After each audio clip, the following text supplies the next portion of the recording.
I've been speaking with lawyer, investment banker, and author James Rickards for more than a decade and know firsthand he's not afraid of making some big calls. 7 years ago, when no one believed that Trump would win, he called it. And then there's Bitcoin and gold, both this year hitting record highs. I'm keen to get his take on where financial markets are headed next. Jim, welcome to the Stock Network.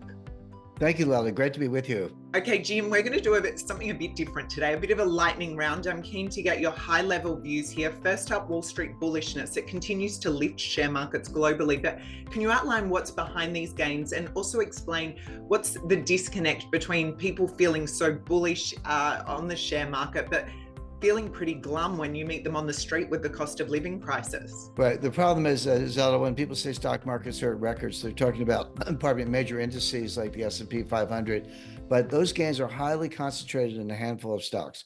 Most stocks are actually lagging. We have the Magnificent Seven or the Big Five or whatever you want to call them. But all the gains are concentrated in a handful of stocks. And if those stocks turn down, which I expect that they will, the market will crash very quickly. Now, gold is also at record highs. There are many reasons it climbs. You recently even cited Biden as a factor. What do you think is keeping the price of gold high now, and what's your outlook for the gold price for the year ahead? Right.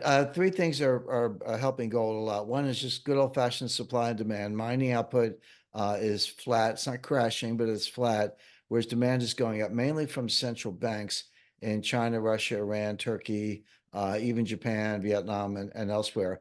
The second factor is gold is an excellent hedge. The world is full of geopolitical risks. We're much closer to nuclear war than we have been since, at least the 1980s, if not the 1960s.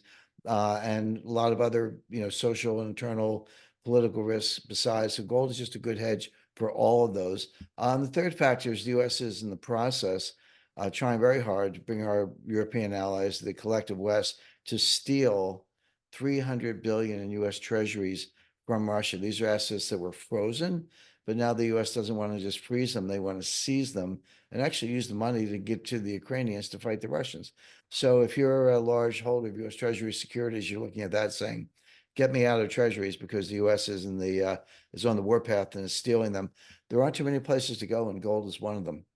Now, while on record highs, cryptocurrencies, they've been hitting record highs. When we first spoke about Bitcoin, it was 2015. That was at the Minds and Money event in London.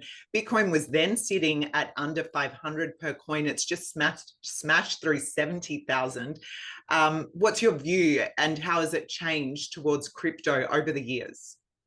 Well, it took a long time for me to understand crypto. When I say that, I don't mean technically. I read the Nakamoto paper when it came out in 2009. I understand the math.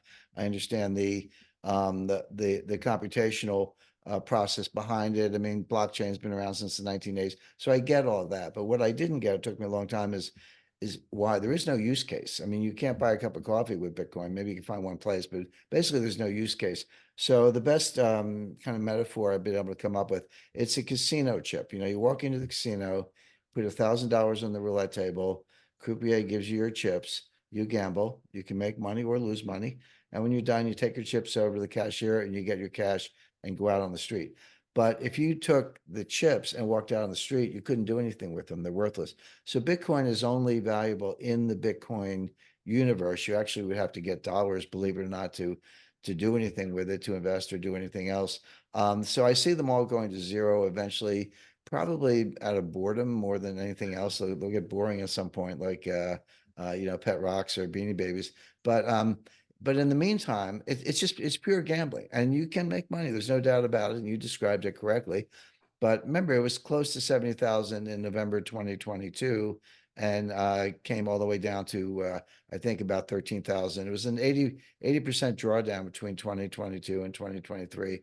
So I just say enjoy. It's a form of entertainment. It's like gambling, and knock yourself out, but there's no use case. Now, Americans are heading to the polls this year. When it comes to US elections, who'll be in the running? Well, Trump and Biden have actually both won their nominations. We're only halfway through what we call the primary season. We go state by state. We're halfway through, but they already have enough delegates, each of them, to win their nominations. The Republican conventions in July, the Democratic conventions in August. But so there are two questions remaining. A lot of people interested. Well, who's Trump's VP going to be? He'll tease that. He's a showman. He'll tease that until the end, so we won't really find out till July. But because of Biden's mental and physical incompetence, and the fact that only he's on form, he will lose the election. That's the best forecast now. Now, it's too soon to put a stake in the ground and say, here's what's definitely going to happen. But if you had to say what would happen if the election were tomorrow, Trump would win. It wouldn't even be close. I mean, Trump's ahead. National polls, state polls, the 7 swing states that will decide the election. He's ahead in all of them. He's ahead in the betting odds. Even there was a new poll out today where everyone was Michelle Obama is our savior. Trump's ahead of Michelle in a hypothetical matchup between Trump and Michelle Obama. Trump would win. So he's on track to win. The big question is, will Biden go all the way? And he may well, despite his incapacity, or will the Democrats throw him under the bus and bring in, Gavin Newsom or Gretchen Whitmer or Gina Raimondo or somebody? That would happen. If it happens, it would happen in the late June time period. So we'll have to see. And Jim, given we're talking about stock markets, how do you think they would respond to a Trump win? And when it comes to the markets, given that there is an election this year, what do you think the defining factors will be with stock markets, gold, Bitcoin in the next year? Well, my favorite story of the 2016 election is that there were only a handful of people who thought Trump would win. I was one of them, Steve Bannon. There were a couple, like 5 people I could count who said Trump's going to win. Trump didn't think he was going to win. Melania didn't think he was going to win.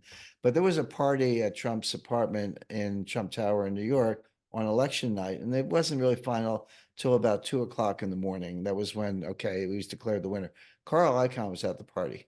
He walked out at 2:30 in the morning, went to his office and bought $1 billion of stocks and made a fortune, more than doubled his money. So are you So, telling us we're going to see stock markets boom in the year ahead?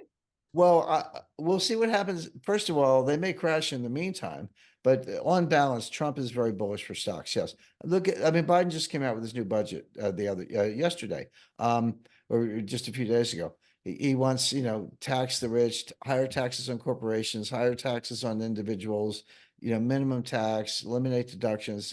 Well, fine. If you want a high tax regime in a world where the U.S. can't get growth except by spending more money than we actually grow, that's Biden. If you want a world where it cuts regulation, cuts taxes, etc., that's Trump. So on net, I would view Trump as bullish for stocks. Gold will keep going up, partly for the reasons I mentioned, namely the geopolitical reasons. Those are not going away.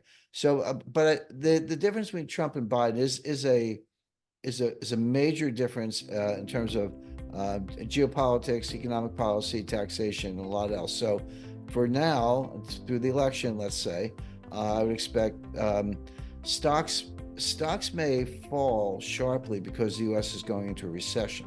That's kind of happening in real time. Gold, I expect to continue to rally. Bitcoin, like I say, it could go to 100,000. It could go to 0. I'm not that interested in it. I know a lot of people are, but it is a form of gambling. So you can win or lose. Jim, thank you as always for your insights, and we'll be looking at the markets and the world to see how they all develop. Thanks, Aldo.